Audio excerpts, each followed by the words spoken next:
Okay, hello, good morning, everybody. Today we have a new episode of the Beyond Grants podcast.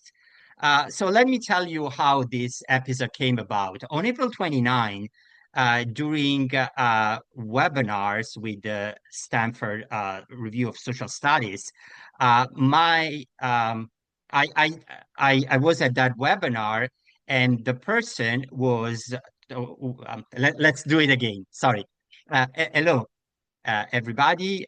Good morning for a new episode of Beyond Grants.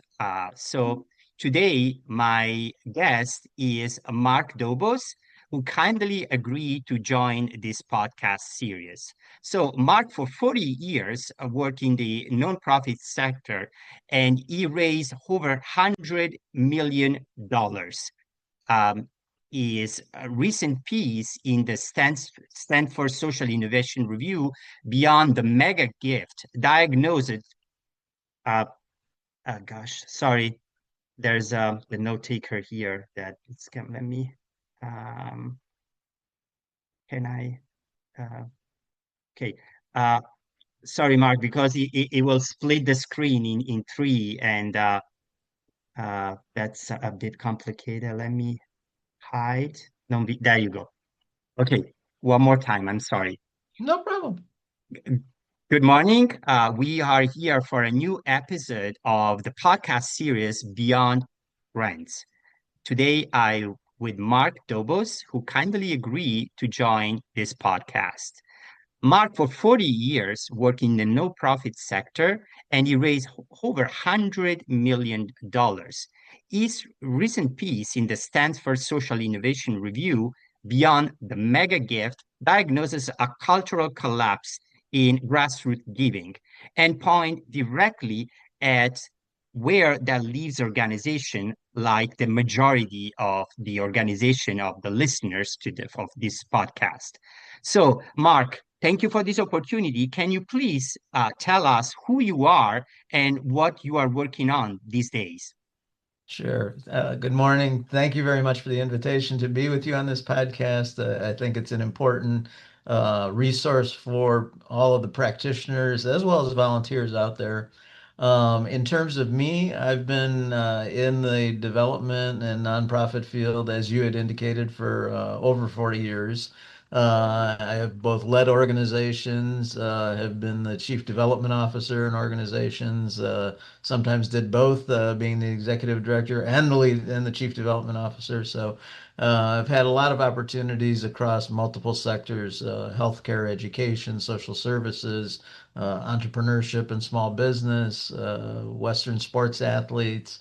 And now in the last 6 years, I've been working in senior living. And I'm currently the vice president of philanthropy at Mosaic Senior Life in Connecticut here.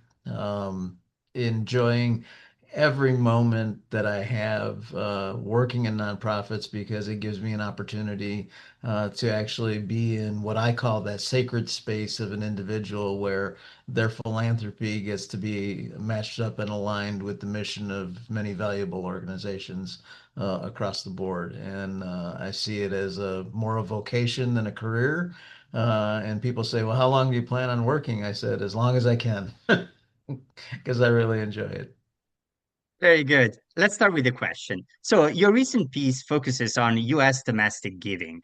My audience leads international NGOs in global health, education, water, refugees, where donors are mostly institutional, USAID, FCDO, and large foundation. Is the pathology the same, or does institutional dependency create a different and potentially worse version of the problem about grant dependency? I think it points to there's the analogy or the similarity that I would draw is to what we're experiencing in the reports here in the States about the concentration of the donor wealth. 3% of the donors are giving 78% of the money here in this country. That's no different than a concentration in an NGO in another country who's dependent upon foundation money or government funding for their sustenance in terms of their funding mechanism, and having to deal with the fact that all the eggs are in one pot, for lack of a better phrase, towards that. And so I think one of the ways to address that, and that we need to begin or continue looking at it, is how do we sort of break that apart and recapture what we've lost in the other places. So in the case of your audience, internationally, I'm not saying to forego, money from foundations and government offices, but it's an opportunity to look at what could be some of the other revenue sources. Because we get used to, we're creatures of habit as human beings. And, if all of our meals are coming from one particular source, we're going to continue to go back to the same table all the time and not realize that there are other opportunities, other tables to eat at, because of the fact that that requires us to come out of our comfort zone and being creatures of habit, and wanting to just make sure that the money gets in the door. We get stuck in that mode, that transactional mode, and we don't end up taking the time to build relationships. So, building a relationship with an individual donor is really no different than building a relationship with a foundation or a government agency. As I always tell people, at the end of the day, there's another human being on the other side of that fence of the foundation or the government agency who has to make a decision on behalf of that agency. It's not a machine. It's not a computer. It's not AI that's making the decision. Well, maybe AI nowadays. You never know where that's coming in. But you're still dealing with another human being. And so you really need to work hard at, creating relationships with whatever donor source is funding your organization.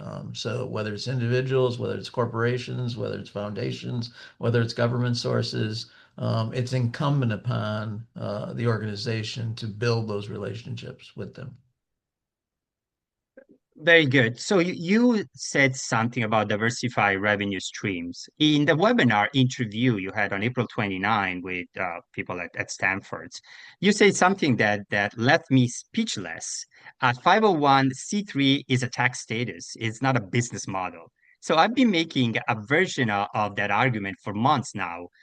And what happens inside an organization when people start confusing the two? What does that confusion cost to the people of an NGO? That confusion, what it costs them is it often gives people the misperception that they're off the hook for having to follow standard business principles, running their organization like a business. They think because they don't have to pay taxes on certain things as a nonprofit, that somehow alleviates them of having to follow accounting principles. They don't have to follow what would be smart diversification of revenue, whether it's getting a certain percentage from philanthropy, but maybe another percentage from fee for services, which they may have never tried before because they thought that as a nonprofit, all they could do is collect donations from people, that they had to live off of the donations, which is nowhere near the truth. And so there are opportunities there for nonprofits and NGOs to look at themselves and say, if I were going to be a business and this were my checkbook and this was my money of my business, how would I run this? And not enough organizations are doing that. I think many do a good job of trying to, be good stewards of the money that comes in, but many falter and stumble in trying to build a good business model. Would you spend X number of dollars on this technology if it were your own money that you were spending? Or conversely, what would hold you back from spending money to be able to make more money if you had that opportunity within there? So, but those discussions are rarely ever held. Larger organizations, yes, Smaller organizations, that doesn't happen. It's hand to mouth existence in many cases. Yes, indeed. So you draw a line between donor centricity and donor primacy. In international development, that line barely exists. Funders dictate reporting formats, program timelines, and sometimes even staff structure. Now, is better relationship management the answer to that, or does it actually keep organization stuck, calibrating themselves more precisely to the people writing the checks? And that calibration sometimes, force organization to make compromises when it comes to achieving their mission. Sure. So I would posit to an organization what comes first, the dollar or the mission? Right. And if you believe that the mission comes first, then you need to be working at the relationship to determine where the dollar fits into it and not where you fit into the dollar. Too many organizations spend their time chasing money, chasing new projects, because they think that's where they're going to have their uh, for lack of a better term, salvation of their program, of their organization. They can keep running because we're going to add one more new program that we really didn't need, but it was money that was going to be available to us. So I think back to your question, it's really about in the relationship building and um, going with those organizations that have that alignment. If you look at either of my two books that I put out in the past year, 2 years, as well as the app donораssess.org. It's all about talking about alignment and resonance. And that can hold true for a corporation, that can hold true for an individual, that can hold true for a foundation. And particularly the app, what I like about that is it gives you a scoring of, in a sense of where do they really fall in terms of an alignment to your mission, your values, your statement? If they're scoring down in the 30s and 40s, and basically what you're doing is having to kowtow to exactly what they want you to do versus what your mission really is, I'd say you've got a misalignment that's going on there, and it's worth exploring. Sometimes you have to turn down money. I can say that it hasn't happened often, but I had one situation where I had a very large multinational corporation who wanted us to take 50,000 or give us $50,000. But the requirements that they were putting on us in terms of what we would have had to have done in order to accept that money would have been completely anathema to our mission and our values within there. And it pained me to have to make that call and say, we're not going to take the money and do the project. And they couldn't, they were like gobsmacked and dumbfounded that we would turn down $50,000, of which we could have used. I mean, it would have been Of great, course. but we would have been, selling a piece of our soul in order to do that. And that's just not worth it. I mean, that's where you really have to get down into the core of what your organization is and say, what comes first? Is it the money or is it the mission? Very good. Unfortunately, nowadays, I'm afraid it's more and more complicated for NGOs to turn down money. But anyway, you write about social innovation being squeezed when philanthropic money concentrates into few hands. Now, in international development, we watched USAID funding collapse almost overnight. What happens to innovation when a single donor, could be a government or a philanthropist, represent 67% of an organization budget and and then leaves suddenly? My first question to the organization would be, why did you have a funding source that represented 2/3 of your budget? That's not the fault of USAID. That's an error on the part of the boards and the leadership of the organization, to not be concentrating their funding into sole sources like that. But the social innovation part with that is, so you let's put aside and not lay blame on the NGO.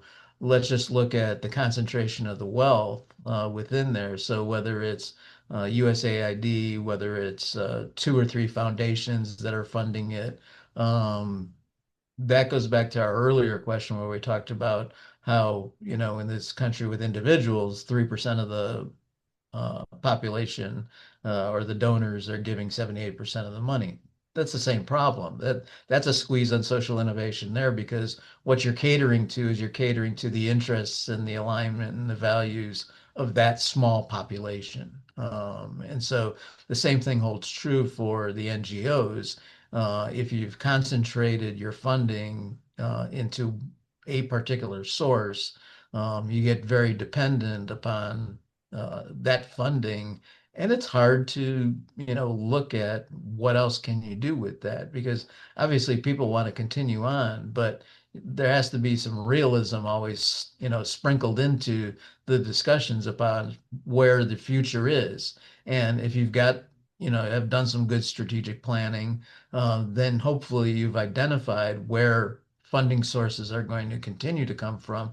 And if you don't have them, what a plan will be to get them in there, because they won't happen overnight, and they won't happen by just picking up every little, new project that comes along. That you'll limp along for a while, but that doesn't bode well for a long-term future of an organization with that. So it really is the relationship building that's going to make the difference in terms of who stays with you and who you want to stay with you. So, about fundraising and revenue diversification, you have built fundraising programs that grew revenues dramatically, few $1,000s to millions of dollars in a few years. Now, when an organization decides it needs to diversify beyond grants, what does that actually look like in the first year, the second year? What would be the first move? What they should be doing? I would be looking at what are the other funding sources that you don't currently have in your stable of donors. Do what's the size or the cohort of individual donors that you have? I assume, and it's not an assumption, I think I'm right enough to know that every country has, people who also have some philanthropic bent to it, who are supportive, you know, who and if you have that. So I'd be looking at individuals. I'd be looking at the corporate business sources within there. I'd be looking at the communities in terms of what other community organizations might be able to be supportive, either through direct support and or through mergers or joint programming that goes on. When we go back and talk about that whole business model issue, in this country, we have 1.9 million nonprofits that exist. We have so much duplicity that goes on. Anybody who thinks up, an idea of how they can serve some small population of need decides they're going to start another nonprofit, and there may be three others already in their community. And the IRS doesn't monitor who gets them. They, look for just the standard basis. So there's no regulatory body over how many nonprofits. And so I would say that from my understanding and talking with people who work in other countries and NGOs, the same issue sort of happens there. You've got some duplicity that goes on.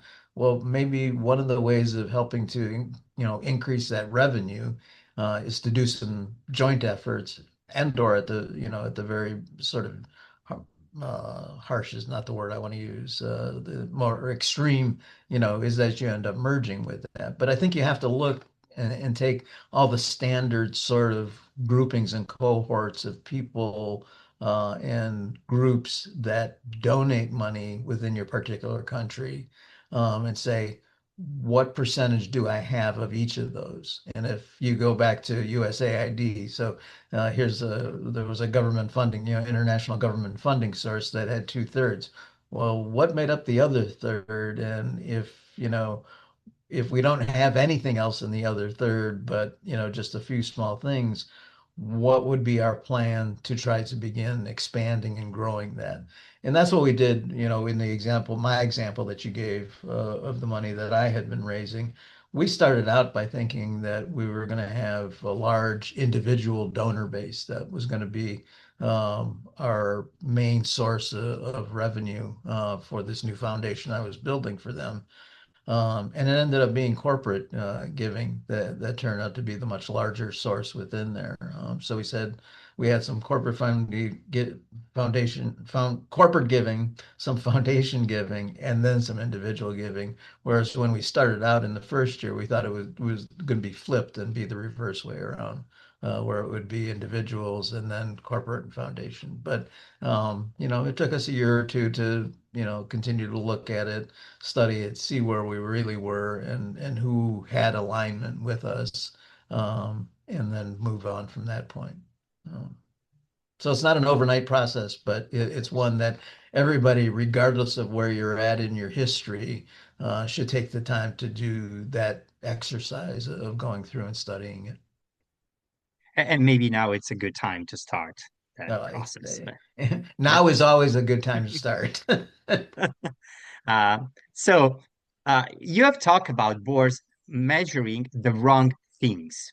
So in my experience, boards are often the biggest obstacle to revenue diversification, as they worry about mission drift, commercial entanglement, reputation risk. How do you make the case to a board that the real mission risk now is staying dependent on grants? Um, I think that we need to help our boards move away from just counting dollars. We measure dollars, and so that's what we are. We will stay transactional forever if all we ever measure are dollars. We don't do any measurement of donor retention. We don't do any measurement of the lifetime value of a donor. We don't do any measurement of, what is our retention rate of our first time donors? Do they come back? If you're in this country, 80% of people who give a gift the first time never come back the second time. So what's happening with those people? If we forced ourselves into a habit of measuring donor behavior, we would get ourselves closer to understanding what aligns them and what brings them that relationship closer. If all we measure are the dollars, and I forgot who made the quote. I saw this one yesterday.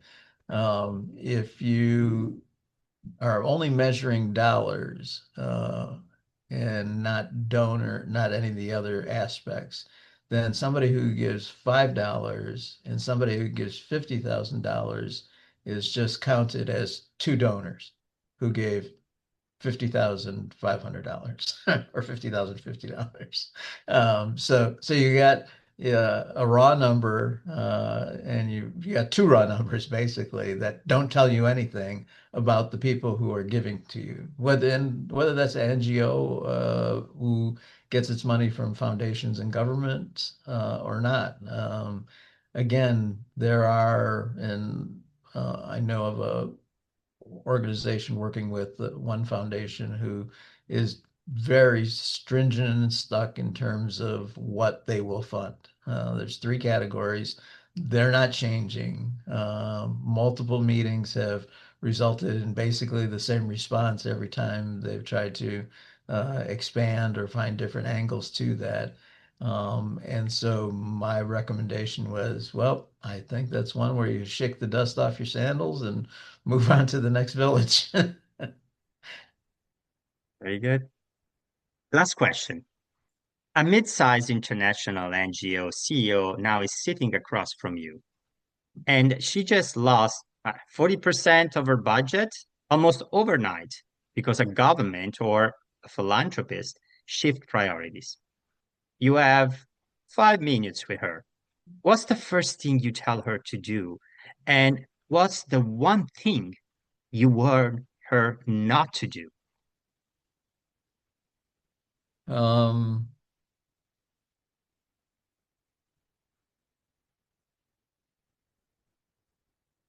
the first thing I would tell her to do is to, at least from an operational standpoint, determine um, is there capacity within the organization to continue on with the program, or does she have to just uh, cut it off at that point? So to sort of do the triaging of the emergent portions of that.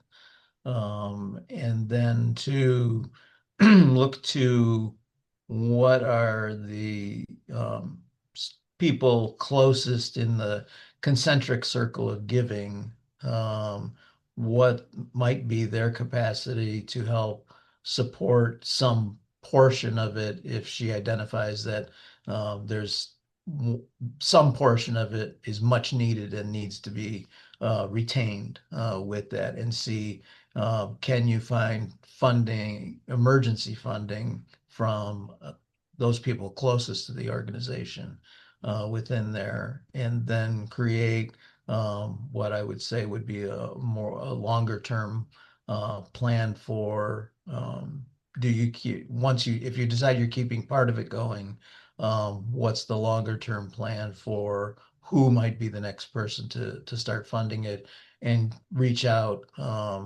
during that first 30 to 60 days to those other funding sources to say that, would you consider looking at this? I would encourage her to think out of the box as much as Yes. possible, because it's too easy to just want to go and replace the money somehow without any plan for what the future holds. Because I think any funding source who's going to look at that situation will say, well, why did they stop giving? And why should we start giving to that? So you want to make sure that you've got a good solid answer to that particular question in there. Um, the thing I would warn her not to do is not to panic, and to uh, really just figure out the immediate needs, as I had said, to take care of, if it's a program taking care of people, figure out how you're going to take care of that people, whether that's, again, joining with another organization who can help with that. Um, but I wouldn't go out and just try to put out an emergency sort of appeal to in a widespread way, because unless you've got are able to answer all the tough questions that people will be asking as to why the other organization dropped all their funding from you, it would be harmful to the organization as a whole and its reputation to start um, putting yourself out there as uh, having this huge, what could be perceived as a huge failure, even if it's not, because you have obviously have no control over what the funding organization does. However, you also have no control over the perception that people have of what has happened, and so you just control what you can control, and sort of leave the rest to somebody else to have to worry about. Very good. So the podcast is over. What I would like to give you an opportunity, is there anything else you would like to talk about for, again, for our audience of NGO practitioners who are unfortunately experiencing the biggest crisis probably of their lifetime when it comes to NGO funding? Yeah, I think um,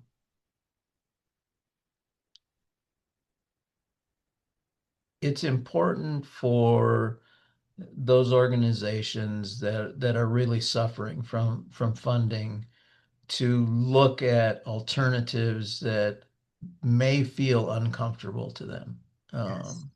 That will be, as you pointed out, business models that you've talked about early on, that they may not be comfortable with. Um, Joint ventures with other NGOs, mergers where necessary in sort of the more extreme situations.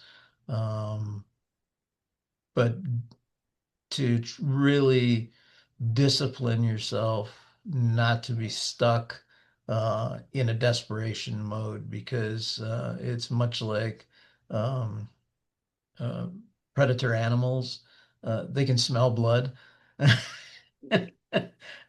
And I would say most people who treat their philanthropy seriously are looking at things seriously and are judging and evaluating where they want to align their philanthropic dreams and visions.